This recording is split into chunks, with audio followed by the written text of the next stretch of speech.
Shalom, kekasih Tuhan. Minggu ini kita memasuki akte keempat. Mari dengarkan firman Tuhan dari Mika 5 ayat 2 sampai 5. Sebab itu ia akan membiarkan mereka sampai waktu perempuan yang akan melahirkan telah melahirkan. Lalu selebihnya dari saudara-saudaranya akan kembali kepada orang Israel. Maka ia akan bertindak dan akan menggembalakan mereka dalam kekuatan Tuhan. Dalam kemegahan nama Tuhan Allahnya, mereka akan tinggal tetap. Sebab sekarang ia menjadi besar sampai ke ujung bumi.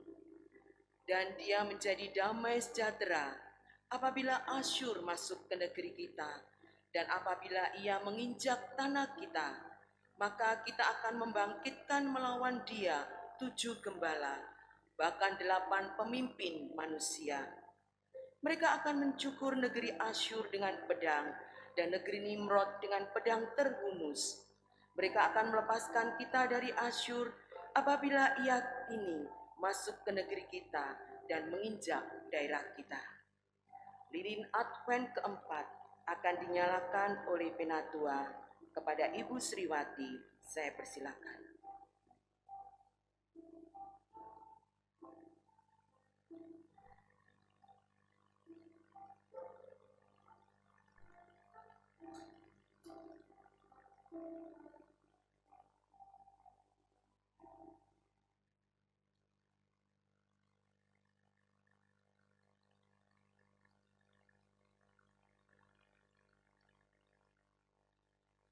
Mari kita persiapkan hati untuk mengambil saat teduh.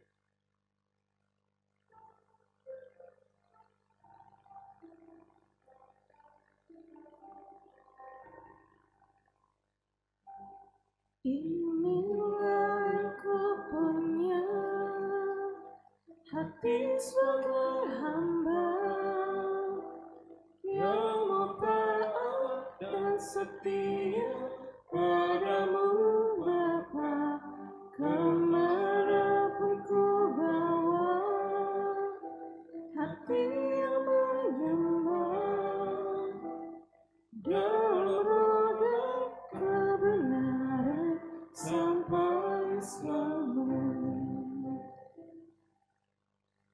Pertolongan ibadah kita dari Allah Bapa, Allah Putra dan Allah Roh Kudus, Allah Tritunggal yang mencurahkan berkat damai sejahtera bagi umat pilihannya.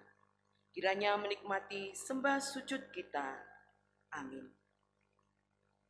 Pembimbing ibadah kita pada hari ini diambil dari Mika 5 ayat 1. Tetapi engkau, hai Betlehem Efrata, hai yang terkecil di antara kaum-kaum Yehuda, daripadamu akan bangkit bagiku seorang yang akan memerintah Israel, yang permulaannya sudah sejak purbakala, sejak dahulu kala. Jemaat, silakan duduk.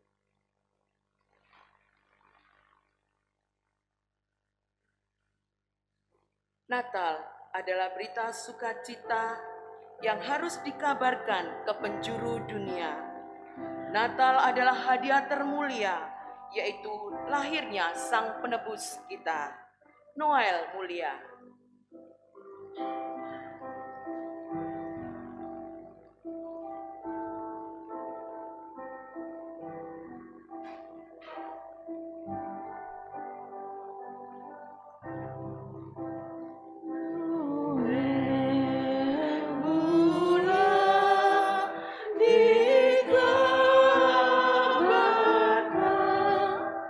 Pada gembala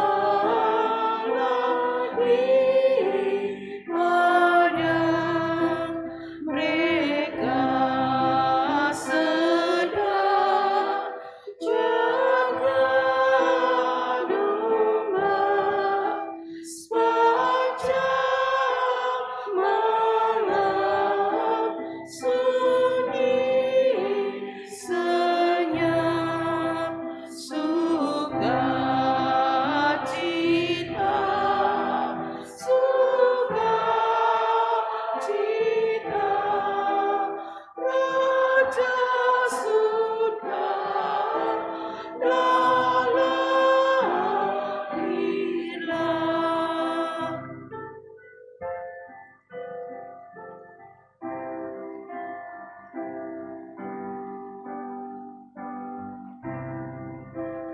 Orang Majus nampak bintang, meski jauh datang, segenap hati cari Raja, ikut bintang yang bercahaya, sukacita, sukacita, Raja surga lahirlah.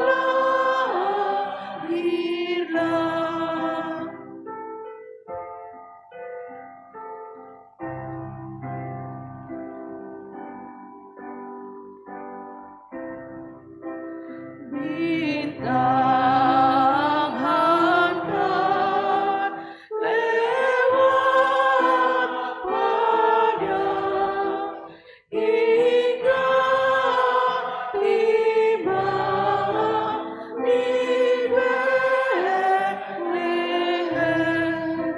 Cahaya bintang menunjukkan Anak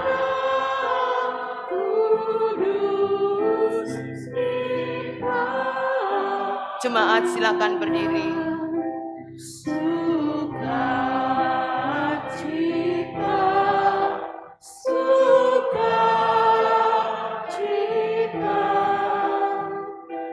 Raja surga lahirlah.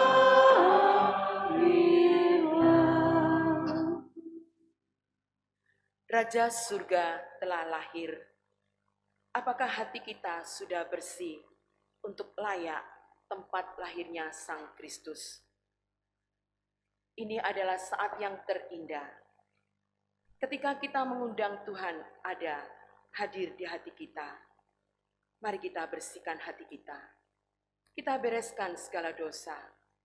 Kita datang ke hadirat-Nya untuk mengakuinya. Mari kita berdoa.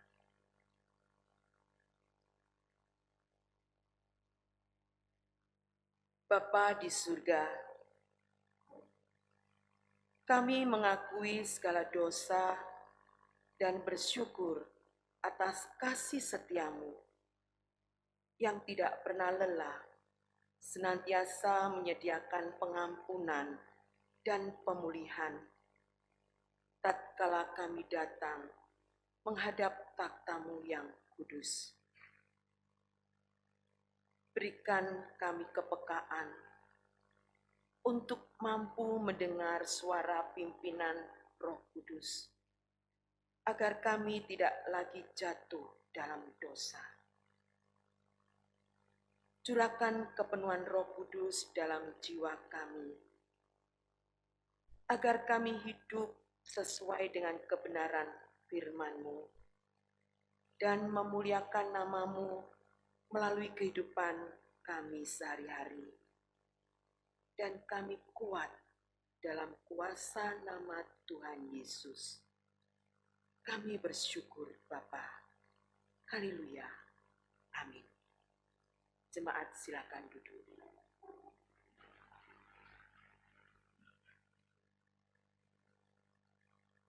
Jarak dari bumi ke matahari bisa diukur. Banyaknya harta yang kita miliki bisa dihitung. Tapi ada sesuatu yang mustahil, yang tidak bisa kita hitung. Bahkan tinta selaut pun tidak cukup untuk menuliskannya, karena tak ada batasnya, yaitu kemurahan Tuhan dalam hidup kita.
Jemaat sedang untuk berdiri.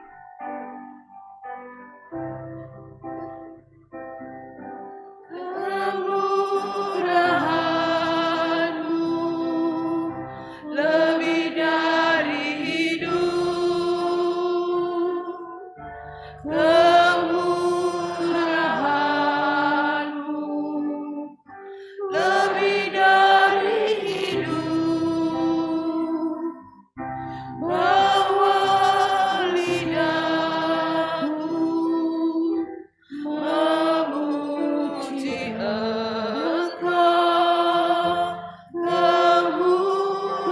Kemurahan-Mu lebih dari hidup.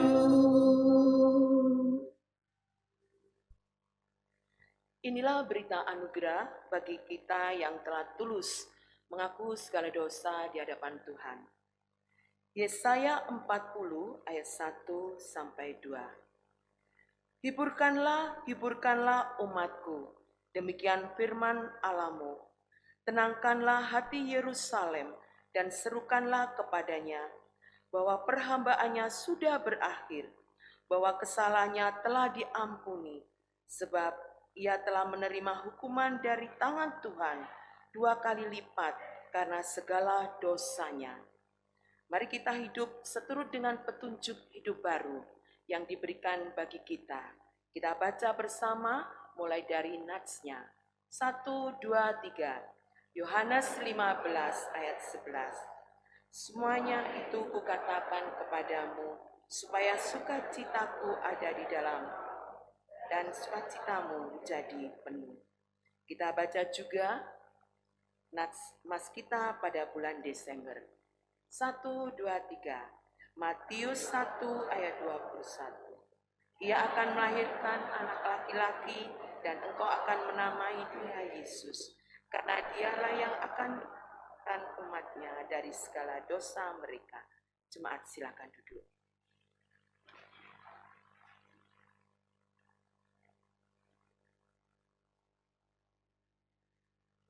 Banyak orang tua memberikan nama kepada anak-anaknya pada saat baru lahir yang mempunyai arti sesuai dengan harapan orang tua, sehingga kelak diharapkan anaknya menjadi orang yang berguna.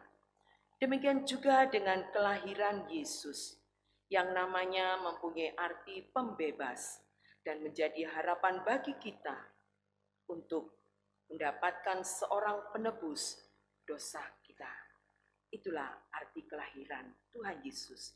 Dia lahir untuk kami. Penuh sukacita kita pujikan lagu ini. Dia lahir untuk kami, Dia mati untuk kami,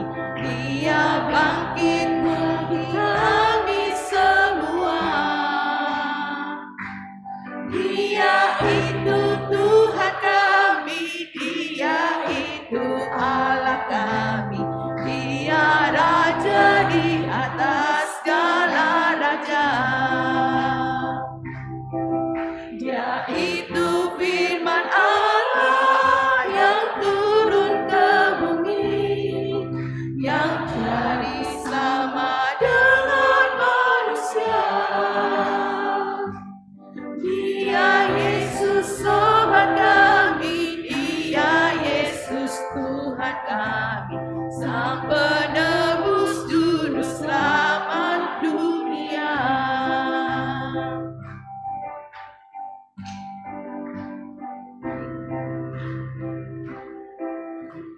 Lahir untuk kami, Dia mati untuk kami, Dia bangkit untuk kami semua. Dia itu Tuhan kami, Dia itu Allah kami, Dia Raja di atas segala raja.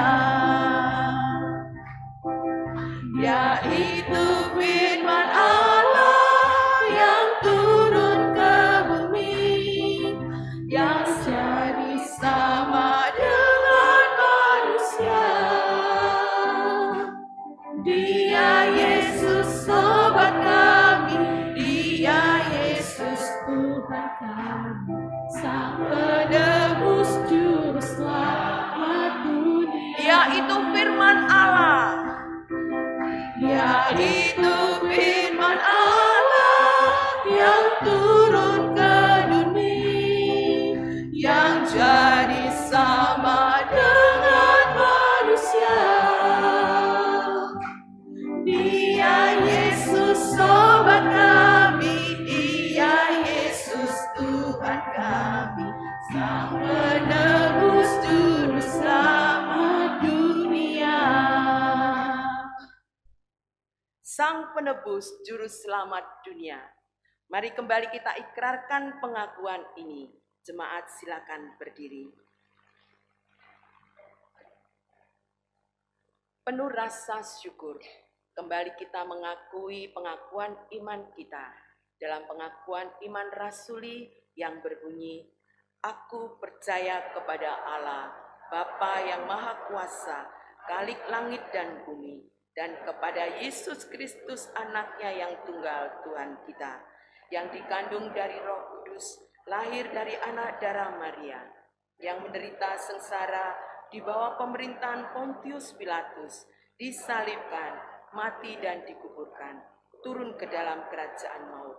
Pada hari yang ketiga, bangkit pula dari antara orang mati, naik ke surga, duduk di sebelah kanan Allah, Bapa yang Maha Kuasa. Dan dari sana Ia akan datang untuk menghakimi orang yang hidup dan yang mati. Aku percaya kepada Roh Kudus, gereja yang kudus dan am, persekutuan orang kudus, pengampunan dosa, kebangkitan tubuh, dan hidup yang kekal. Amin. Jemaat silakan duduk. Kita akan bersyukur dan menyampaikan segala pergumulan kita dalam doa syafaat. Mari kita bersama-sama kita berdoa. Kami naikkan puji syukur kehadirat-Mu ya Bapa, untuk segala kebaikan-kebaikan yang sudah terjadi di dalam hidup kami. Kami sungguh melihat sampai hari ini kami bisa berdiri dan datang beribadah, semua karena berkat kemurahan Tuhan. Kiranya Tuhan terus menolong kami, agar kami senantiasa bersyukur. Secara khusus bersyukur atas anugerah keselamatan yang sudah Tuhan berikan melalui kedatangan-Mu ke dalam dunia, di mana Engkau mengadakan rekonsiliasi, pemulihan, sehingga kami bisa kembali pulang ke surga. Tuhan, kami bersyukur, kiranya persiapan-persiapan menyongsong perayaan Natal nanti sore, Tuhan berkati. Demikian juga ibadah Natal secara internasional maupun nasional tanggal 25 nanti, biarlah Tuhan juga memberkati. Kami juga berdoa saat ini bagi perkembangan GKT, khususnya pembangunan SKA Bima yang sedang berlangsung. Tuhan turut campur tangan agar target bulan depan akan diadakan peresmian. Tuhan memberkati YKAI, panitia pembangunan, para pengurus GKT di Bima sana agar dapat mempersiapkan dan menyelesaikan dengan baik. Bapa di surga, kami juga teringat untuk saudara-saudara kami yang saat ini tertimpa bencana alam, baik itu gunung meletus, baik itu bencana banjir dan macam-macam yang terjadi karena cuaca dan iklim ekstrim ini.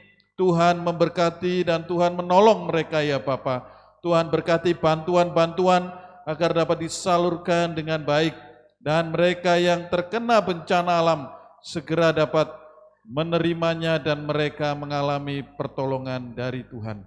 Kami juga berdoa saat ini bagi MKAG dan PGIW yang ada di NTB yang menjadi wadah kerjasama antar gereja, baik itu sesama Protestan maupun dengan Katolik, khususnya MKAG yang akan mempersiapkan untuk Natal bersama di NTB. Tuhan memberkati agar keberadaan dua lembaga ini sungguh-sungguh membawa kami terhimpun dan kami berpartisipasi sebagai umat Kristiani untuk membangun Nusa Tenggara Barat.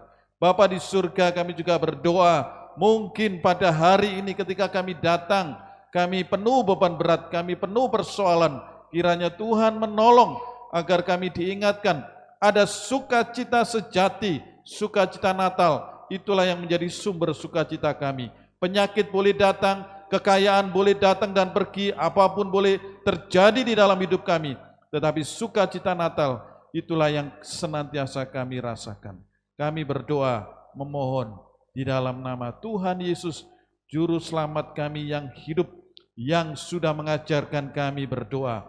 Bapa kami yang ada di surga, dikuduskanlah nama-Mu, datanglah kerajaan-Mu, jadilah kehendak-Mu di bumi seperti di surga. Berikanlah kami pada hari ini makanan kami yang secukupnya, dan ampunilah kesalahan kami, seperti kami juga mengampuni orang yang bersalah kepada kami. Dan janganlah membawa kami ke dalam pencobaan, tapi lepaskanlah kami dari para jahat. Karena Engkau punya kerajaan dan kuasa dan kemuliaan sampai selama-lamanya. Amin. Terima kasih Pak Pendeta. Setia dan taat adalah gambaran hati yang dimiliki oleh seorang hamba yang berkenan kepada tuannya. Taat dan setia hendaknya menjadi karakter kita untuk selalu memuliakan Tuhan.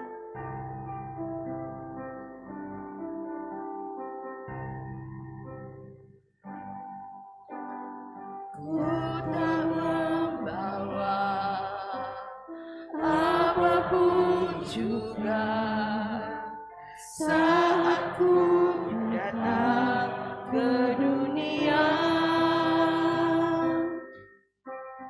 Ku tinggal semua pada akhirnya saat ku kembali ke surga.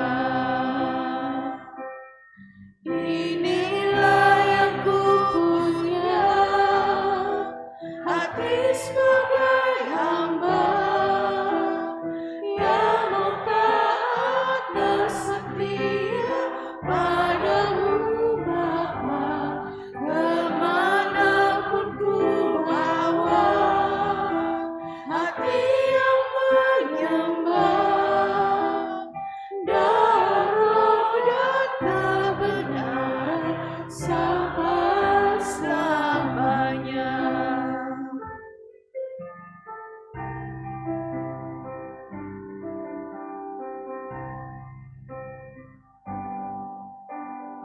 Ku tak membawa apapun juga saat ku datang ke dunia. Ku tinggal semua pada akhirnya saat ku kembali ke surga. Inilah yang ku punya, hati sebagai hamba yang mau taat setia padamu Bapa, kemanapun ku bawa, hati yang menyembah dalam roh dan kebenaran sampai selamanya. Inilah yang ku punya, hati sebagai hamba yang mau taat Pada dan Rosanas, setia padamu Bapa, kemanapun ku bawa, hati yang menyembah dalam roh dan kebenaran sampai dalam roh dan kebenaran. dalam roh dan kebenaran sampai selamanya. Mari kita berdoa. Bapa di dalam kerajaan surga, kami menyadari Tuhan bahwa tidak ada satu hal pun yang bisa kami berikan kepada Tuhan selain hati yang taat terhadap firman-Mu. Dan pada saat ini ya Tuhan, kami akan merenungkan firman Tuhan bersama-sama. Kiranya Tuhan mari memberkati setiap kami, baik hamba yang akan menyampaikan maupun Bapak Ibu yang akan mendengarkan. Kiranya Roh Kudus-Mu mengurapi setiap kami. Di dalam nama Tuhan Yesus Kristus, kami berdoa dan mengucapkan syukur. Haleluya. Amin. Shalom, selamat pagi Bapak Ibu yang dikasihi Tuhan. Kita akan merenungkan firman Tuhan tema Natal. Dan ketika kita berbicara tentang Natal, itu tentunya yang namanya sukacita atau bahagia. Siapa yang ketika menyambut Natal, orang-orang dewasa merasa, Bapak Ibu, bicara tentang Natal itu mereka happy-nya luar biasa. Tadi malam ketika Natal sekolah minggu,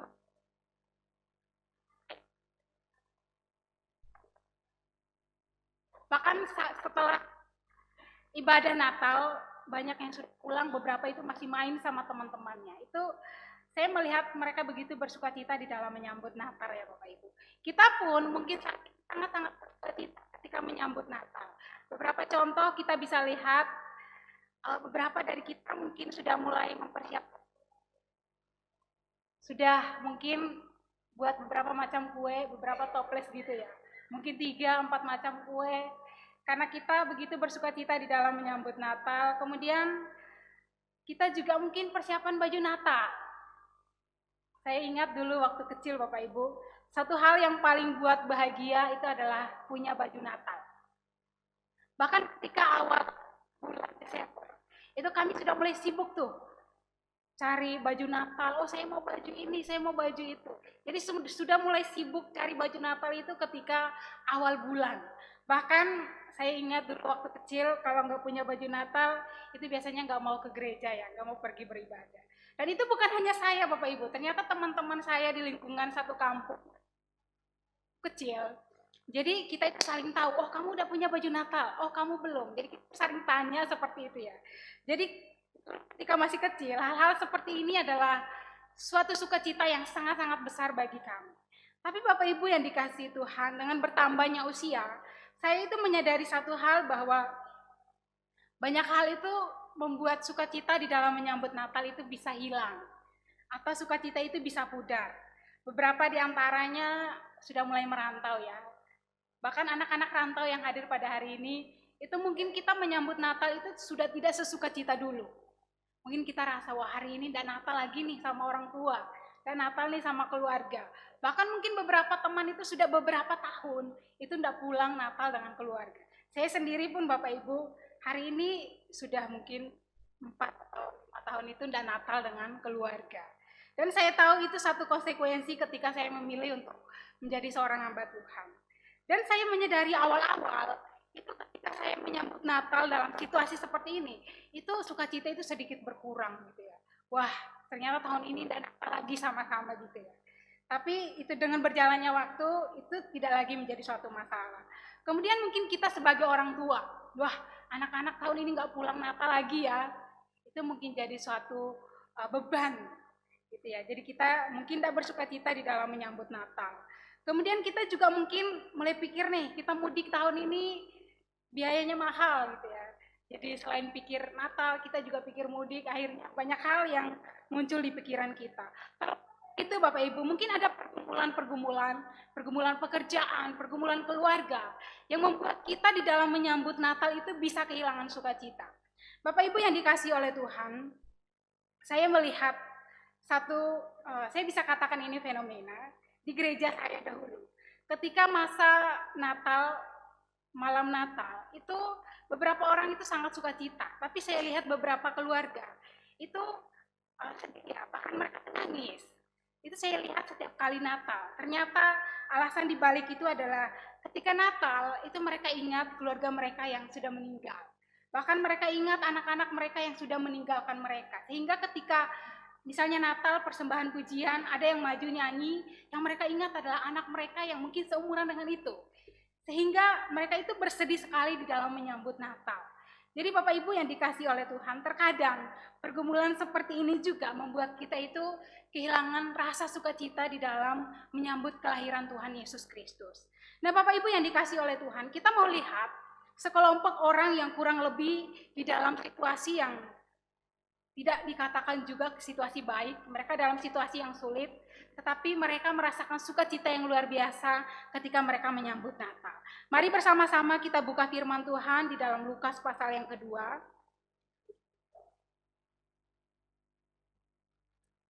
Lukas pasal yang kedua, ayat yang ke-8 hingga ayat yang ke-20.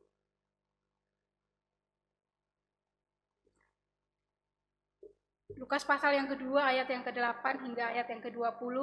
Kita akan baca bersama-sama.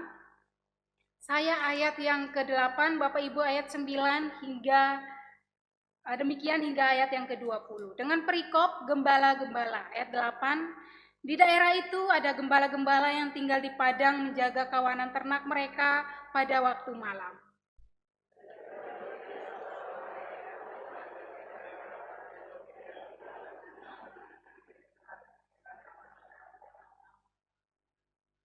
Lalu kata malaikat itu kepada mereka, jangan takut, sebab sesungguhnya aku memberitakan kepadamu kesukaan besar untuk seluruh bangsa.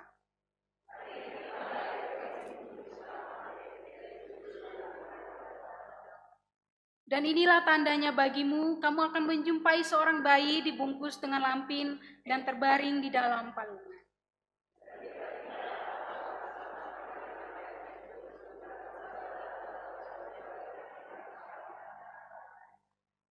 Kemuliaan bagi Allah di tempat yang maha tinggi dan damai sejahtera di bumi di antara manusia yang berkenan kepadanya.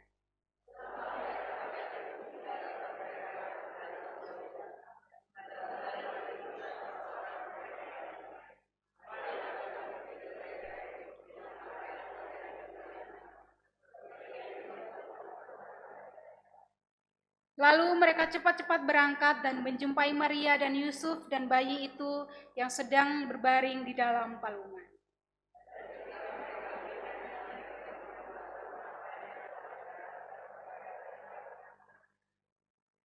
Dan semua orang yang mendengarnya heran tentang apa yang dikatakan gembala-gembala itu kepada mereka.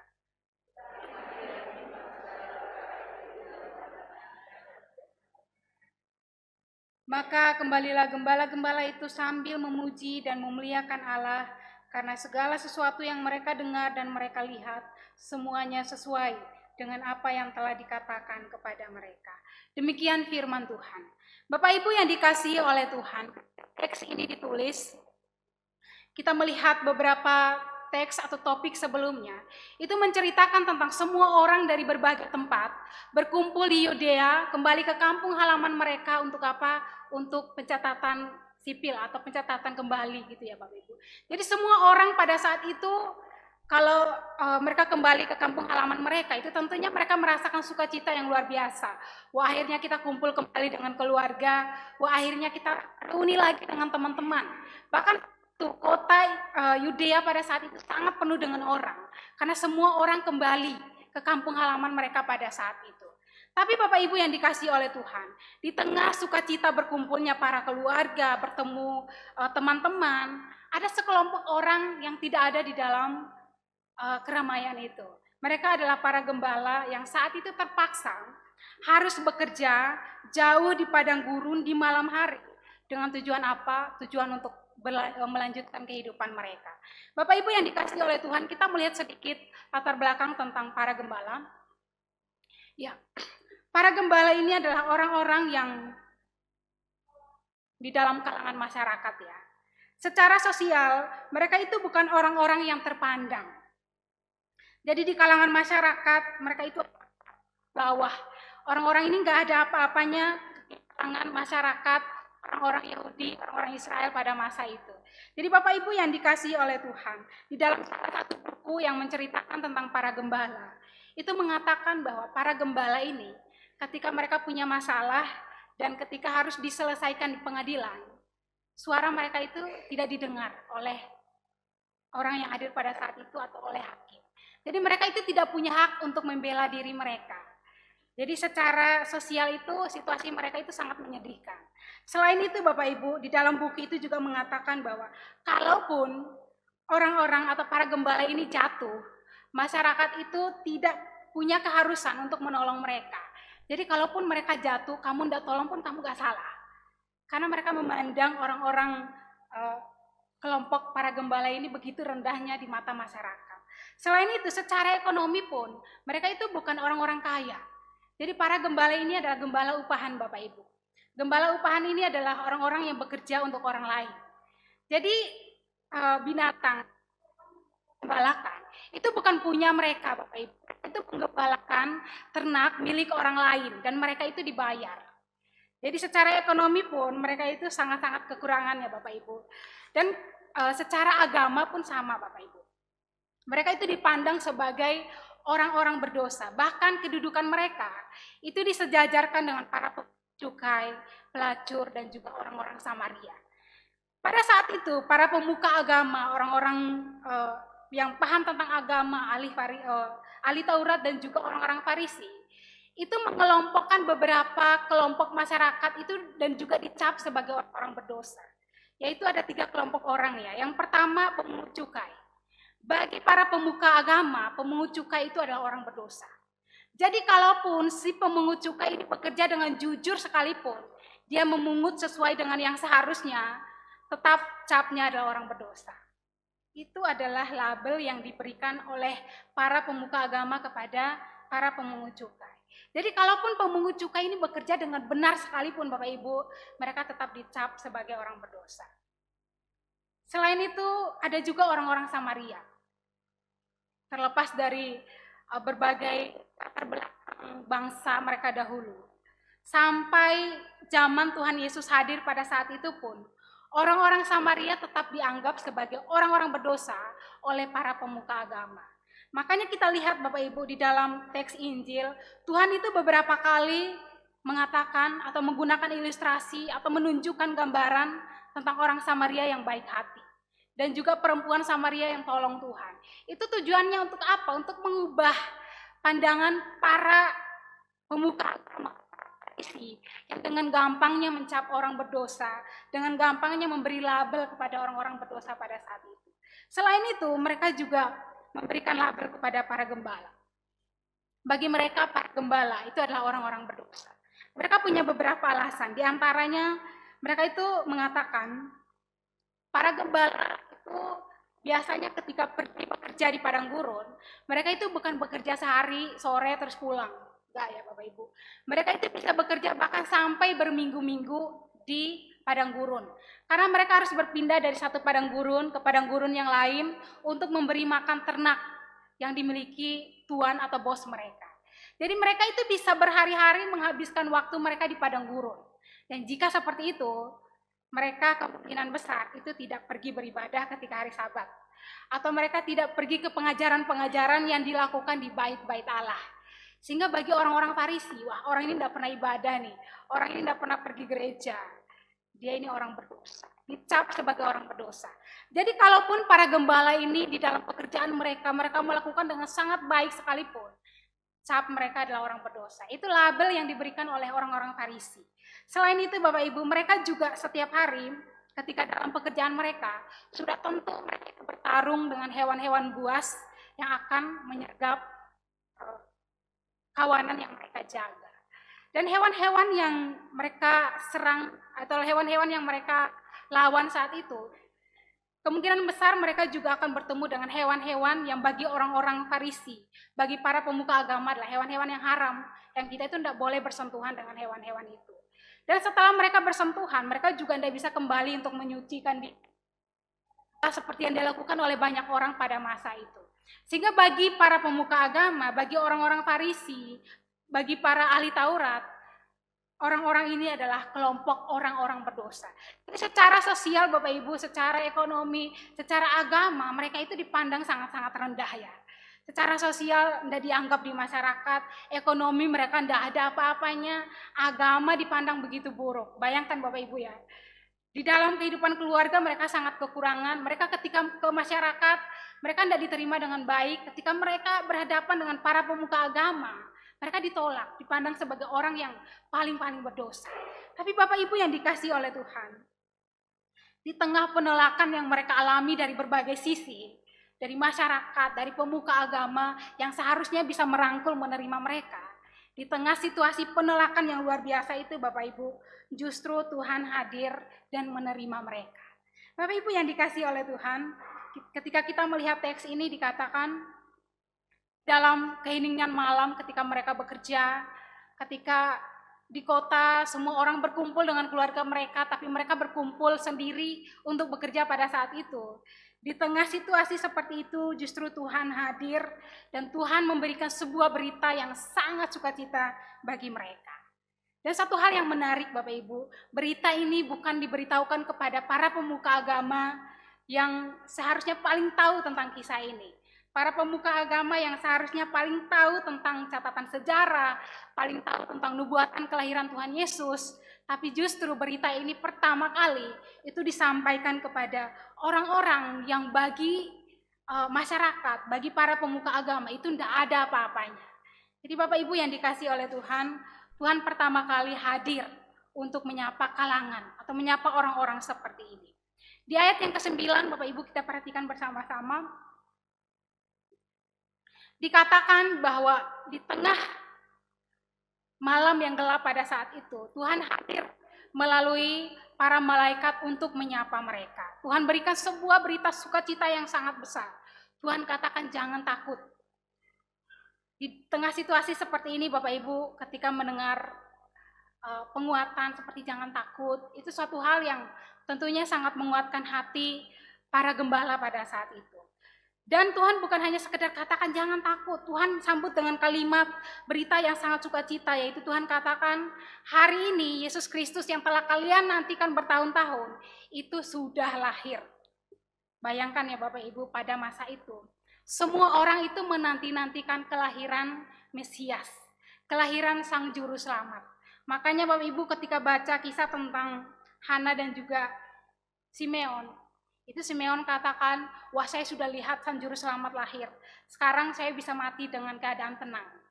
Itu menunjukkan bahwa semua orang pada masa itu menantikan kelahiran Mesias. Tapi ada beberapa kesalahpahaman pada saat itu ya Bapak Ibu.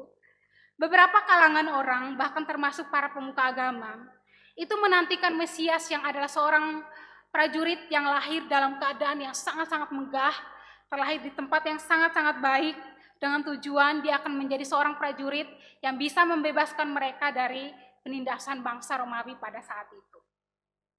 Tapi ada beberapa kalangan orang yang sadar betul bahwa Kristus Yesus yang akan lahir ini, dia bukan hanya akan membebaskan bangsa Israel dari musuh-musuh mereka, tetapi dia juga akan membebaskan mereka dari dosa. Dan hal ini Bapak Ibu yang dijelaskan oleh para malaikat kepada para gembala pada saat itu. Maka kita lihat di ayat yang ke-12, para malaikat itu seolah-olah ingin menjelaskan kembali atau mendefinisikan kembali siapa itu Yesus Kristus, siapa itu Mesias.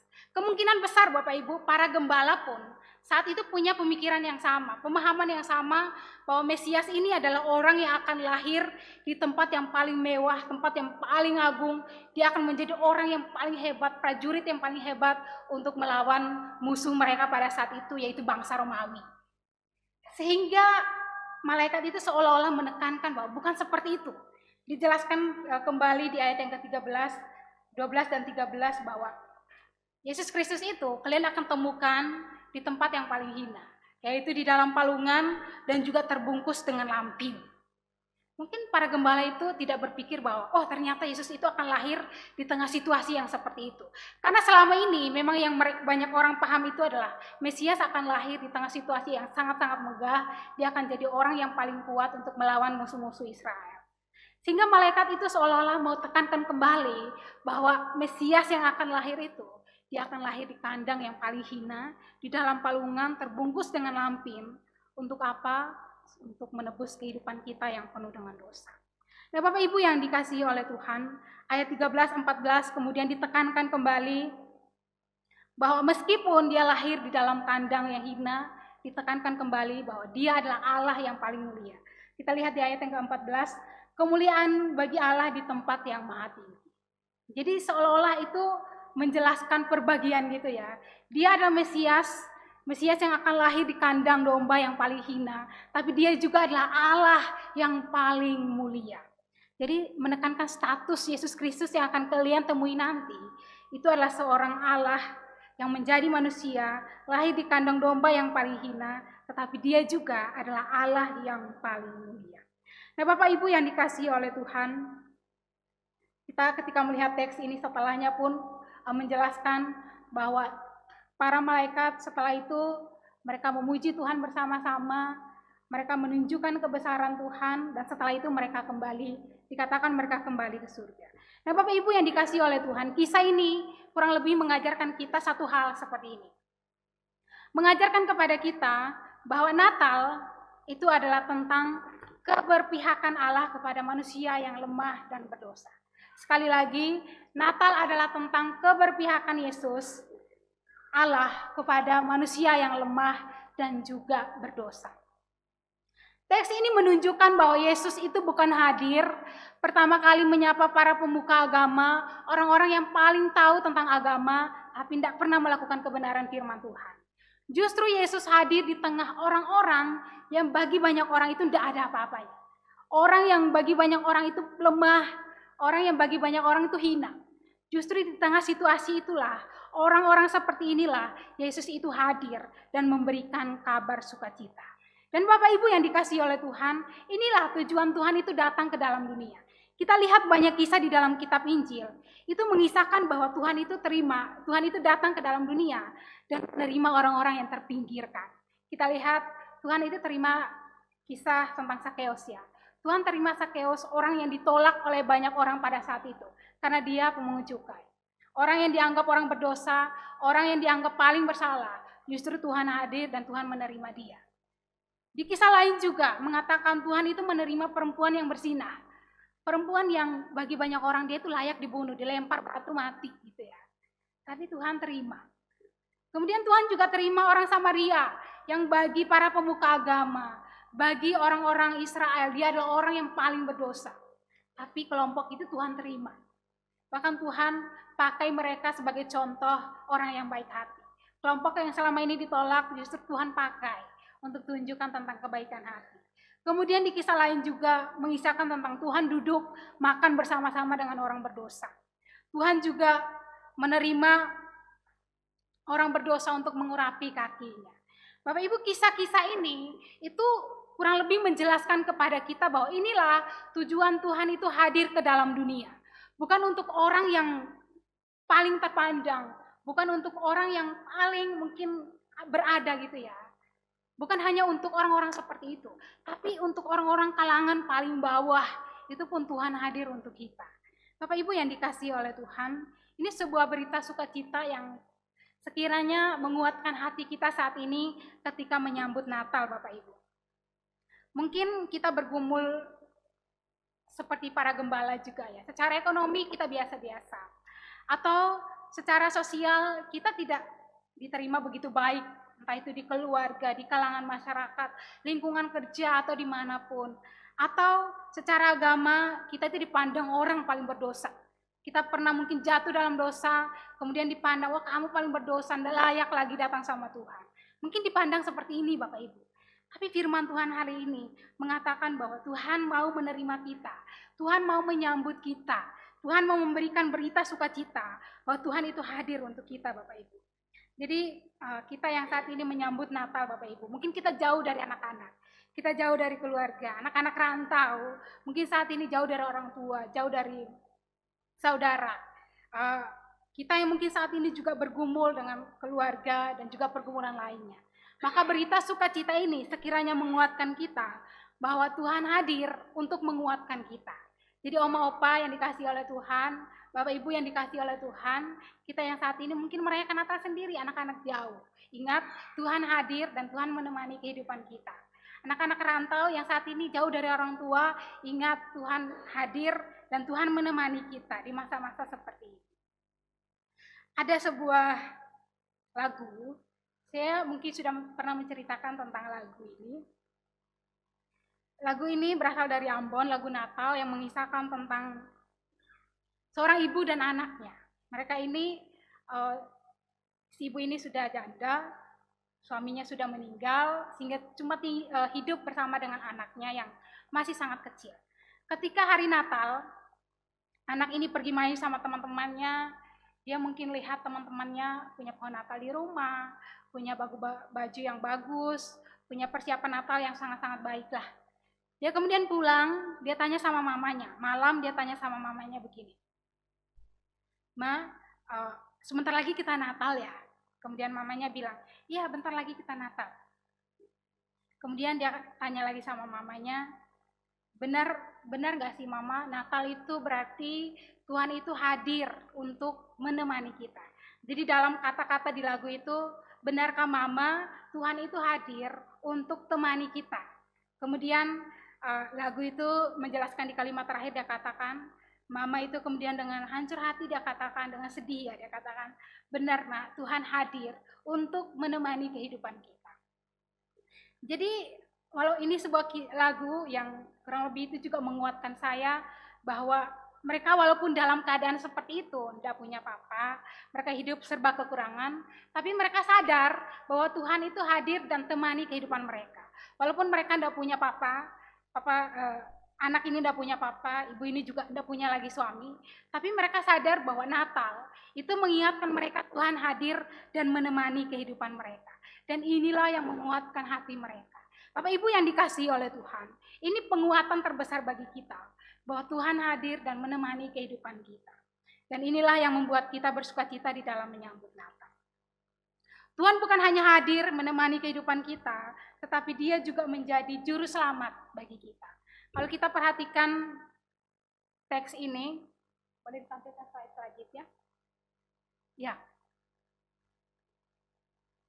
Beberapa penafsir Alkitab itu mengatakan bahwa lokasi di mana para gembala ini bekerja, atau lokasi di mana para gembala ini mendengarkan kabar baik ini, lokasi ini namanya Migdal Eder. Lokasi ini adalah tempat di mana terdapat menara Eder, di mana pada masa itu para imam, para pemuka agama, itu ketika menyeleksi domba-domba yang layak untuk dipersembahkan sebagai korban penghapus dosa, itu akan dimasukkan ke dalam tempat ini. Boleh di slide selanjutnya? Ya, akan dimasukkan ke dalam tempat ini. Disinilah akan dijaga dengan baik, dengan tujuan untuk apa? Supaya domba-domba ini layak untuk dijadikan sebagai korban penghapus dosa. Bapak Ibu yang dikasihi oleh Tuhan, korban penghapus dosa atau domba yang akan disembelih sebagai pengganti dosa umat pada saat itu, proses dilakukannya itu sangat-sangat menarik ya Bapak Ibu. Jadi orang yang berdosa, yang merasa diri berdosa, berbuat dosa, dan mau dosanya diampuni, dia akan datang dengan domba yang paling terbaik yang sudah dibeli. Kemudian orang ini akan menumpang tangan di atas domba ini, dengan makna bahwa dosanya orang ini dilimpahkan kepada domba ini. Sehingga domba ini ketika dikorbankan Dan ketika domba ini sudah mati dikurbankan di mezbah pembakaran pada saat itu menandakan bahwa dosa-dosa orang ini pun itu sudah diampuni atau sudah terhapus. Nah, Bapak Ibu yang dikasihi oleh Tuhan, berita ini disampaikan kepada para gembala di lokasi pada saat itu yang berdekatan juga dengan menara Eder ini. Ini juga kurang lebih itu punya makna bahwa pada akhirnya Kristus yang sudah lahir itu sebagai pengganti domba. Kristus itu pada akhirnya akan berkorban, mati di atas kayu salib untuk menebus kehidupan kita, orang-orang yang penuh dengan dosa. Jadi Bapak Ibu yang dikasihi oleh Tuhan, Tuhan bukan hanya sekedar hadir, temani kehidupan kita, temani kita yang hidup sendiri, kita yang jauh dari keluarga. Bukan hanya sekedar itu Bapak Ibu. Tuhan hadir menyelesaikan masalah terbesar kita, yaitu dosa. Tuhan mati di atas kayu salib. Jadi Bapak Ibu yang dikasihi oleh Tuhan, Natal ini kita bukan hanya sekedar berhenti, oh Tuhan lahir ya, Tuhan lahir untuk kita. Tapi makna Natal itu harus kita lihat sampai kepada kayu salib. Tuhan lahir untuk apa? Untuk mati di atas kayu salib. Untuk siapa? Untuk saudara dan juga saya. Bapak Ibu yang dikasihi oleh Tuhan, pada akhirnya respon dari para gembala ketika mereka mendengar kabar itu adalah apa? Mereka bukan hanya berdiam. Ketika mereka sadar Tuhan hadir di tengah-tengah mereka, Tuhan sadar Tuhan hadir untuk menemani kehidupan mereka tidak berdiam. Justru yang mereka lakukan adalah mereka langsung buru-buru pergi mencari di mana bayi itu. Nah, setelah mereka bertemu dengan bayi itu, mereka bersuka cita dengan luar biasa. Bukti dari sukacita mereka itu apa Bapak Ibu? Mereka cerita tentang apa yang telah mereka lihat. Nah Bapak Ibu, biasanya kalau kita itu bersuka cita dengan sesuatu, kita itu akan cerita dengan banyak orang. Saya ingat ketika SMP, SMA, ketika masa-masa lagi jatuh cinta ya Bapak Ibu. Saya dengan teman-teman saya ketika lagi suka sama si A, wah itu besoknya cerita kita adalah tentang si A terus gitu ya setiap hari. Wah saya itu misalnya ketika di sekolah tiba-tiba si A lewat, padahal dia nggak ngapa-ngapain, tapi kita tuh suka citanya luar biasa. Setelah itu kita akan cerita dengan teman-teman kita. Biasanya kita menceritakan sesuatu dengan begitu semangat, dengan begitu excitednya, itu karena kita itu bersuka cita. Dan para gembala saat itu pun sangat bersuka cita, sehingga mereka berulang kali dikatakan mereka cepat-cepat berangkat menjumpai Yesus dan juga orang tuanya. Kemudian mereka ceritakan kembali tentang apa yang telah mereka melihat dan apa yang telah mereka dengar. Itu adalah bukti rasa sukacitanya mereka Bapak Ibu. Dan setelah mereka bertemu dengan bayi Yesus, mereka bukan hanya berhenti di situ. Kalimat selanjutnya katakan di ayat yang terakhir, ayat yang ke-20 dikatakan, maka kembalilah gembala-gembala itu sambil memuji dan memuliakan Allah karena segala sesuatu yang telah mereka dengar. Jadi mereka itu memuji Allah, itu bukan hanya ketika mereka bertemu dengan bayi itu Bapak Ibu. Setelah mereka bertemu, mereka kembali ke kehidupan pekerjaan mereka pun, mereka tetap memuliakan Allah. Itu satu hal yang menarik dari para gembala ya Bapak Ibu. Mereka bukan hanya berjumpa dengan bayi Yesus bersuka cita saat itu, tapi setelah momen itu lewat sekalipun, mereka tetap memuliakan Allah. Bapak Ibu yang dikasihi oleh Tuhan, terkadang kita memaknai atau mengagungkan bayi Yesus itu hanya sekedar ketika Natal. Oh Natal kita datang, kita lihat bahwa Natal, kita lihat palungan, kemudian kita memaknai. Setelah itu kita kembali ke kehidupan kita, pekerjaan kita, dan kita melupakan makna bayi Yesus itu. Seringkali seperti itu ya Bapak Ibu, tapi kita contoh para gembala, mereka setelah kembali ke kehidupan mereka pun, mereka tetap memuliakan Allah, mereka tetap memuji Allah. Ini satu contoh yang sangat-sangat baik Bapak Ibu, yang harus kita contoh. Setelah kita di dalam menyambut Natal ini, ketika kita bertemu dengan bayi Yesus, setelah itu kita kembali ke dalam kehidupan kita sehari-hari pun, bulan Januari, Februari, dan setelah itu pun Bapak Ibu, kita tetap bersyukur Yesus itu lahir untuk kita. Jadi bukan hanya sekedar di Natal Bapak Ibu. Jadi Bapak Ibu yang dikasihi oleh Tuhan, yang kita pelajari hari ini, kita sadar Tuhan itu hadir menemani kehidupan kita, maka respon kita di masa-masa Natal ini adalah kita mau komitmen untuk berjumpa dengan bayi Yesus itu secara pribadi. Di tengah meriahnya Natal yang kita lakukan, di tengah sibuknya persiapan-persiapan Natal, kita tetap khususkan waktu kita tetap persiapkan hati. Ambil komitmen bahwa saya mau bertemu dengan bayi Yesus di masa-masa Natal ini. Saya mau bertemu dengan bayi Yesus di tengah sibuknya saya mempersiapkan Natal. Jadi jangan sampai melewatkan hal ini Bapak Ibu. Kita dapat kado, kita dapat banyak teman sukacita, tapi kita tidak bertemu dengan bayi Yesus. Itu sangat-sangat disayangkan. Jadi di tengah kita persiapkan Natal ini, kita usahakan, Tuhan, saya mau bertemu dengan Tuhan secara pribadi di dalam masa-masa Natal ini.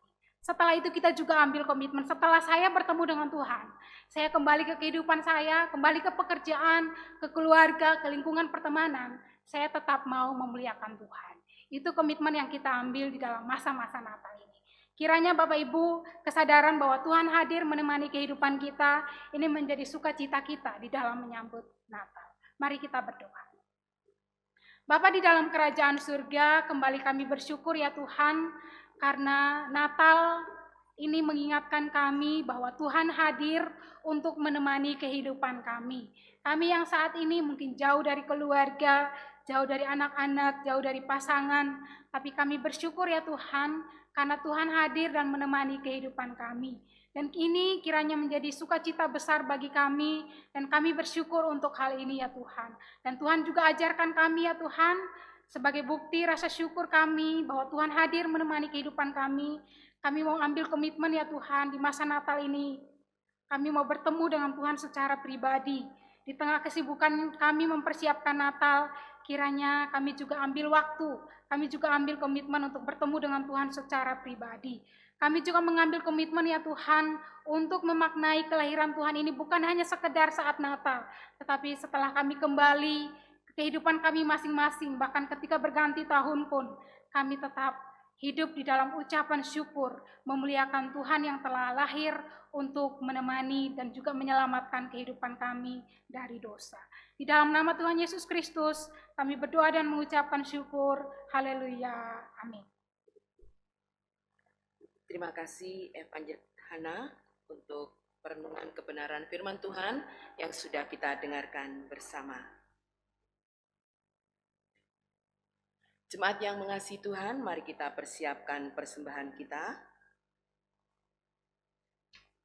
Persembahan mari kita serahkan kepada Tuhan dengan didasari dari firman Tuhan, Matius 6 ayat 19 sampai 21. Janganlah kamu mengumpulkan harta di bumi. Di bumi ngengat dan karat merusakkannya, dan pencuri membongkar serta mencurinya. Tetapi kumpulkanlah bagimu harta di surga. Di surga ngengat dan karat tidak merusakkannya, dan pencuri tidak membongkar serta mencurinya. Karena di mana hartamu berada, di situ juga hatimu berada. Penuh rasa syukur, kita serahkan persembahan kita, sembari kita puji Tuhan. Beritahu Yesus.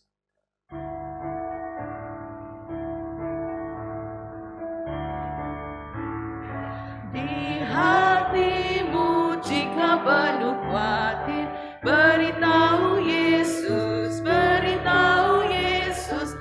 Di hatimu jika penuh duka, segera beritahu Yesus, beritahu Yesus, beritahu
Jemaat saya undang untuk berdiri.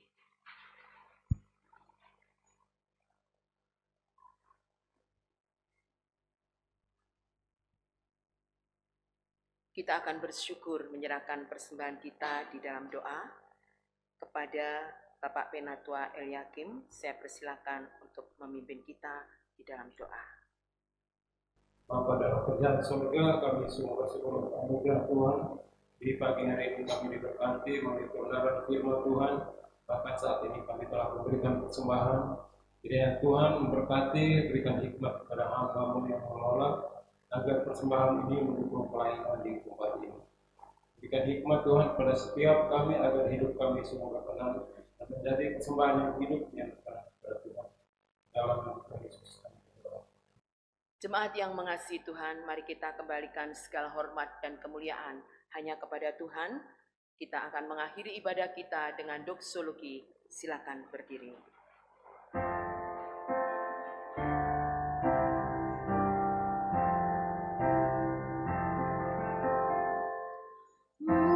Puji Allah Bapa Putra, puji Allah Roh Kudus, ketiganya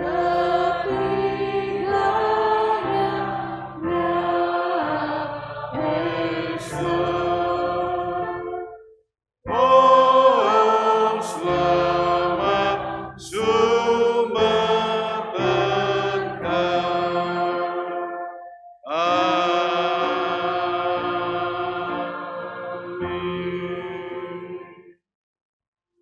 Alami sukacita Natal, karena Yesus sudah datang, sudah lahir.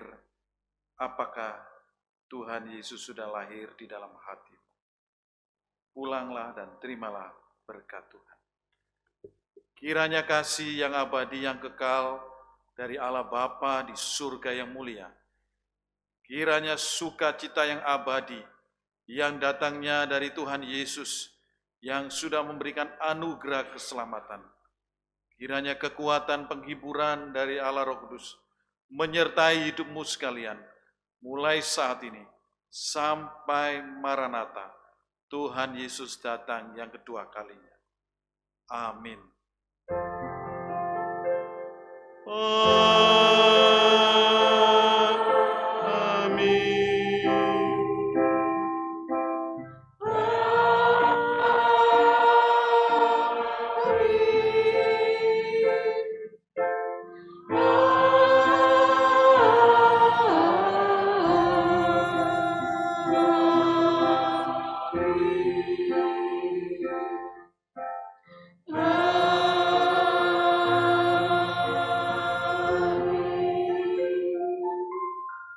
Silakan duduk untuk mengambil saat teduh. Ibadah kita selesai.